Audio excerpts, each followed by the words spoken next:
সবাইকে স্বাগত জানাচ্ছি এশিয়ান দেশ সংবাদে। আপনাদের সাথে আছি আমি সৈয়দ মাহিউজ্জামান মুখর। যাচ্ছি পুরো খবরে। তীব্র গরমে কুষ্টিয়ার দৌলতপুর উপজেলার স্বাস্থ্য কমপ্লেক্সে বাড়ছে রোগীর সংখ্যা।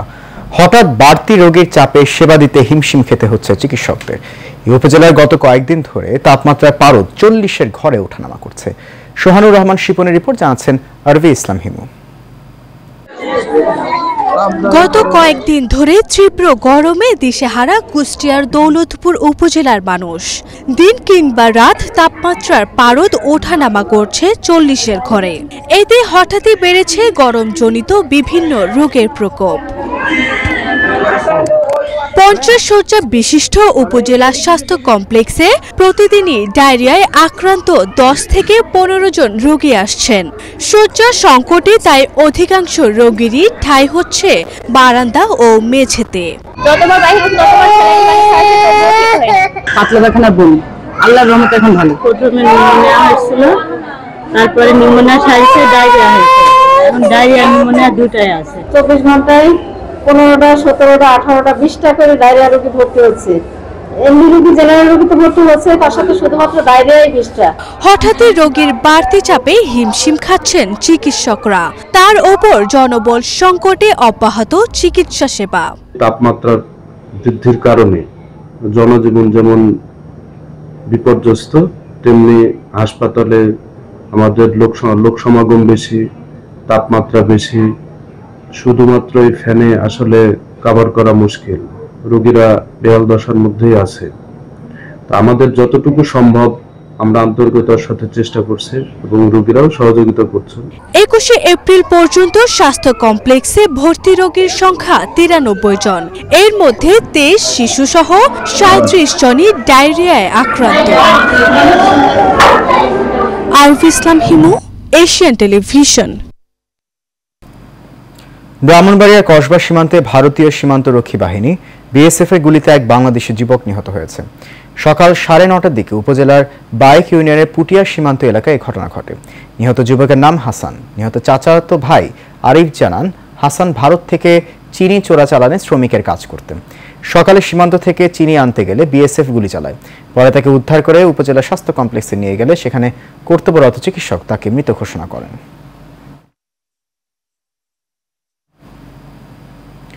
কক্সবাজারের টেকনাফ থেকে উখিয়ায় বাড়ি ফেরার পথে সিএনজি অটোরিকশা থামিয়ে পল্লী চিকিৎসক সহ 2 জনকে অপহরণ করেছে দুর্বৃত্তরা। গেল রাত 9টার দিকে টেকনাফের হোয়াইংকং শাপনাপুর ঢালায় এই ঘটনা ঘটে। অপহৃত 2 জনের একজন হলেন উখিয়ার থাইংখলি এলাকার জাকের হোসেনের পুত্র জহিরুদ্দিন, তবে অপরজনের পরিচয় এখনো পাওয়া যায়নি। স্বজনরা জানায়, প্রতিদিনের মতো চেম্বার শেষ করে একটি জরুরি কাজে বাড়ি ফিরছিলেন পল্লী চিকিৎসক, তার সাথে একজন যাত্রীও ছিলেন।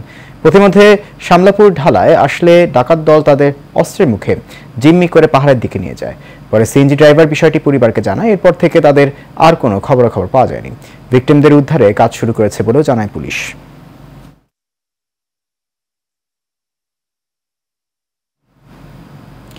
বান্দরবানের রুমা থানচিতে ব্যাংক ডাকাতি মামলায় গ্রেপ্তার আরও 5 জনের রিমান্ড মঞ্জুর করেছে আদালত।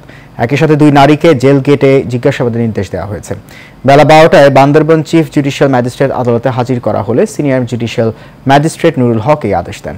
পুলিশ 5 দিনের আবেদন করে। শুনানি শেষে 5 জনকে 2 দিনের রিমান্ড মঞ্জুর ও 2 নারী আসামিকে জেল গেটে জিজ্ঞাসাবাদের অনুমতি দেয় আদালত।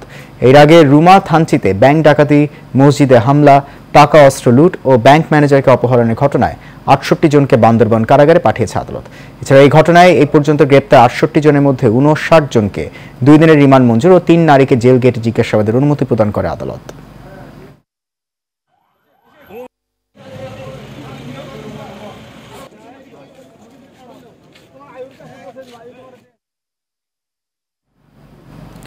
নওগাঁয় 3টি ক্লিনিক ও ডায়াগনস্টিক সেন্টারে অভিযান চালিয়ে বর্জ্য অব্যবস্থাপনা ও লাইসেন্স না থাকায় 30,000 টাকা জরিমানা করেছে ভ্রাম্যমাণ আদালত।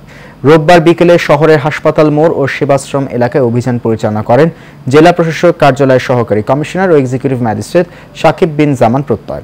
এক্সিকিউটিভ ম্যাজিস্ট্রেট সাকিব বিন জামান প্রত্যয় বলেন, ইবনে সিনা হাসপাতাল and diagnostic centre, Balaka clinic and diagnostic centre ও রহমান ডায়াগনস্টিক অ্যান্ড কনসালটেশন প্রত্যেক মালিককে 10,000 টাকা করে 30,000 টাকা জরিমানা করা হয়েছে।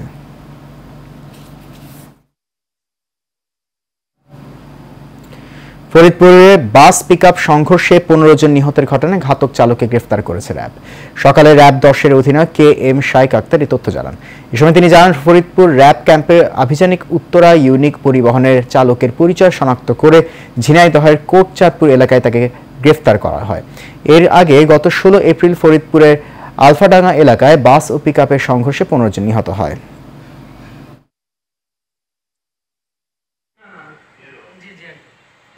র্যাপিড অ্যাকশন ব্যাটালিয়ন 10-এর পক্ষ থেকে আমাদের আজকের সংবাদ সম্মেলন সেটা পরবর্তীতে তদন্তের নেত্রকোনা সদর উপজেলার চাপারকোনা গ্রামে গৃহবধূ ধর্ষণ মামলার মূল অভিযুক্ত রুবেল মিয়াকে আটক করেছে র্যাব। র্যাবের একটি যৌথ আভিযানিক দল 21 এপ্রিল সন্ধ্যায় গাজীপুর মহানগরীর টঙ্গী পশ্চিম থানাধীন আশরাফ সেতু কমপ্লেক্স এলাকায় অভিযান চালিয়ে ধর্ষণ মামলার পলাতক আসামি মোহাম্মদ রুবেল মিয়াকে গ্রেফতার করতে সক্ষম হয়। গ্রেফতার রুবেল মিয়া নেত্রকোনা সদর উপজেলার চাপারকোনা গ্রামের বাচ্চু মিয়ার সন্তান।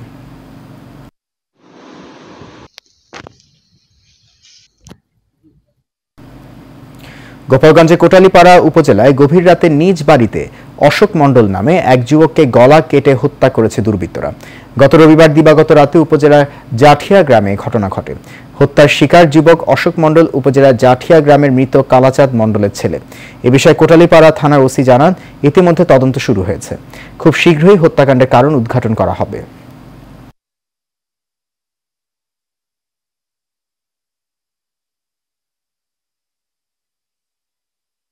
তিতাস গ্যাসের অবৈধ সংযোগ বন্ধে অভিযান পরিচালনা করেছে Titas gas transmission and distribution company Gazipur Joydebpur zone. দুপুরে নগরীর বাসন থানাধীন ইটাহাটা এলাকায় অভিযান পরিচালনা করা হয়। এ সময় প্রায় 1 কিলোমিটার এলাকা জুড়ে শতাধিক বাড়ির অবৈধ সংযোগ বিচ্ছিন্ন করে 2 ইঞ্চি পাইপ উত্তোলন ও চুলা খুলে নেওয়া হয়। পরে অবৈধ গ্যাস সংযোগ স্থাপনের দায়ে 7টি বাড়ির মালিক ও AR ফ্যাশন কারখানায় মোট 1,97,500 টাকা জরিমানা আদায় করা হয়। কুমিল্লার মুরাদনগরে ভুল চিকিৎসায় হুমায়রা নামে 4 বছরের এক শিশুর মৃত্যুর অভিযোগ পাওয়া গেছে। রবিবার জেলার মুরাদনগর উপজেলা স্বাস্থ্য কমপ্লেক্সে এই ঘটনা ঘটে। নিহত শিশুর মা অভিযোগ করে বলেন, বয়সের হারে মাত্রাতিরিক্ত ওষুধ দিয়ে ডাক্তার হুমায়রাকে মেরে ফেলেছে। এ সময় শিশুটির পরিবার ঘটনাটির সুষ্ঠু তদন্তের দাবি জানান।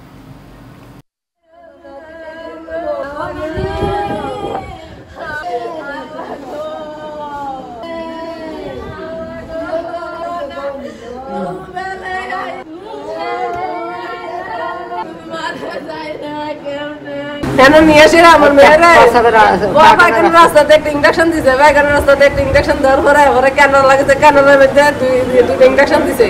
দেওয়ার মধ্যে আমাদের আছে না ঘুমের মধ্যে বলে ঘুমার লেখা বলে দিছে। ঘুমার লেখা দেওয়া নেই আমার জিয়া ইয়ার থেকে যে গাড়া লাগছে কোনো মাথা না কোনো কিছু না। আমার ভাইয়া আমার আম্মা আমি ডারছে বা ইন্টারছি কোনো শারীরত্ব নাই। এবারে তারা জিজ্ঞেসি ডাক্তার কাছে আমি 2 বার করাইছি। 2 বার করে একবার আনছি আমার মেয়েটার রাতে করবো। মেয়েটার আমি বলছি ডাক্তার দেখেন আমার মেয়ে কি জানি করতেছে, আমার মেয়ে মারতেছে না। ডাক্তার আমরা তো কি জানিস মেয়েটার আমি ইঞ্জেকশন দিচ্ছি ঘুমাইতে বলে আপনার লাড়াচাড়া করেন কিরে। সিদ্ধিরগঞ্জ থানা পুলিশের উদ্যোগে স্থানীয় জনপ্রতিনিধি, সমাজসেবক, সুধী সমাজ, শিক্ষক সহ সমাজের বিভিন্ন শ্রেণী পেশার মানুষের উপস্থিতিতে ওপেন হাউস ডে অনুষ্ঠিত হয়েছে। সকালে সিদ্ধিরগঞ্জ থানা প্রাঙ্গণে এই ওপেন হাউস ডে অনুষ্ঠিত হয়। সিদ্ধিরগঞ্জ থানার অফিসার ইনচার্জ মোহাম্মদ আবু বকর সিদ্দিকীর সভাপতিত্বে ওপেন হাউস ডেতে প্রধান অতিথি হিসেবে উপস্থিত ছিলেন নারায়ণগঞ্জ জেলা অতিরিক্ত পুলিশ সুপার মোহাম্মদ তরিকুল ইসলাম। এ সময় উপস্থিত ছিলেন নাসিকের সংরক্ষিত নারী কাউন্সিলর মনোয়ারা বেগম, নারায়ণগঞ্জ মহানগর যুব মহিলা লীগের সাংগঠনিক সম্পাদক মনিরা সুলতানা সহ অন্যরা।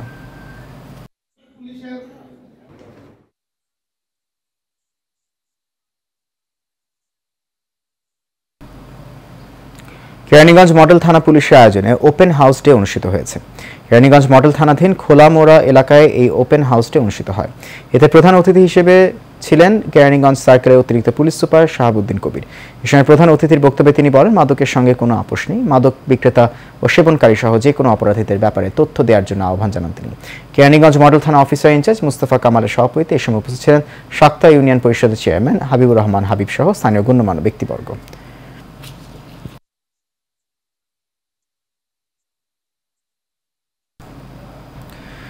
নরসিংদীর করিমপুর ইউনিয়নে রসুলপুর 2 নং সরকারি প্রাথমিক বিদ্যালয়ের শিক্ষার্থীদের খেলাধুলা করার জন্য একটি মাঠ বরাদ্দ ছিল। সেই মাঠটি এখন বাজারে রূপান্তরিত হয়েছে। বাজারের মধ্যে বিভিন্ন রকম দোকানপাট সহ পুরো মাঠটি দখল করে ফেলেছে স্থানীয় প্রভাবশালীরা। এ নিয়ে কয়েকটি দপ্তরে লিখিত অভিযোগ করলেও কোনো সুরাহা হয়নি বলে অভিযোগ করেছে স্কুল কর্তৃপক্ষ। এদিকে নরসিংদী জেলা প্রাথমিক শিক্ষা কর্মকর্তা অবৈধ দোকানপাট উচ্ছেদের আশ্বাস দিয়েছেন।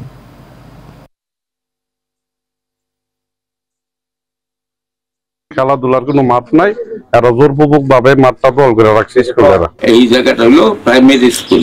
মাঠ হইলে এলাকার জন্য উন্নয়ন হবে, এলাকার ছাত্রছাত্রীদের খেলতে পারবে। এখানে আমাদের স্কুলে মাঠ চাই, আমাদের মাঠ লাগবে, আমরা খেলাধুলা করব। আমাদের প্রাইমারি স্কুলের জায়গার মধ্যে বাজার রিলিজে এখন খেলার মাঠ নাই, খেলার মাঠ চাই। রসুলপুর 2 এর যে বিষয়টা, এটা আমি খোঁজ নিব, খোঁজ নিয়ে আমাদের যে যথাযথ প্রক্রিয়া উদ্ধারের জন্য আমরা ব্যবস্থা নিব। আমরা আশায় আছি যে এটা এই স্কুলের জমিটুকু উদ্ধার করে দেবে।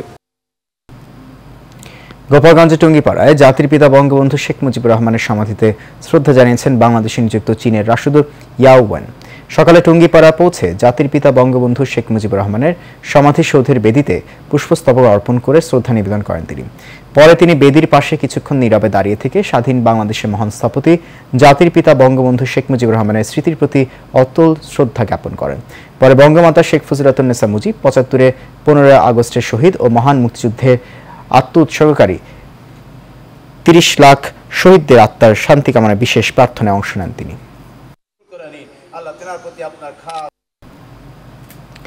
সিরাজগঞ্জের রায়গঞ্জে সমাজে পিছিয়ে পড়া সুবিধাবঞ্চিত 250 জন শিক্ষার্থীকে নিত্য প্রয়োজনীয় শিক্ষা উপকরণ, পুষ্টি খাদ্য ও স্বাস্থ্য সামগ্রী বিতরণ করা হয়।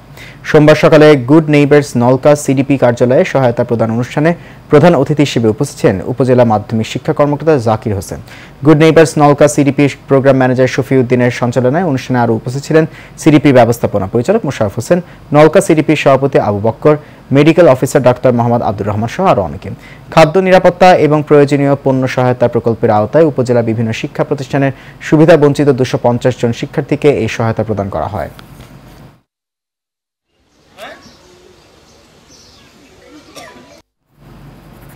এশিয়ান দেশ সংবাদ পর্যন্ত। আমাদের পরবর্তী সংবাদ দেখার আমন্ত্রণ রইল। এতক্ষণ সঙ্গে থাকার জন্য অনেক ধন্যবাদ।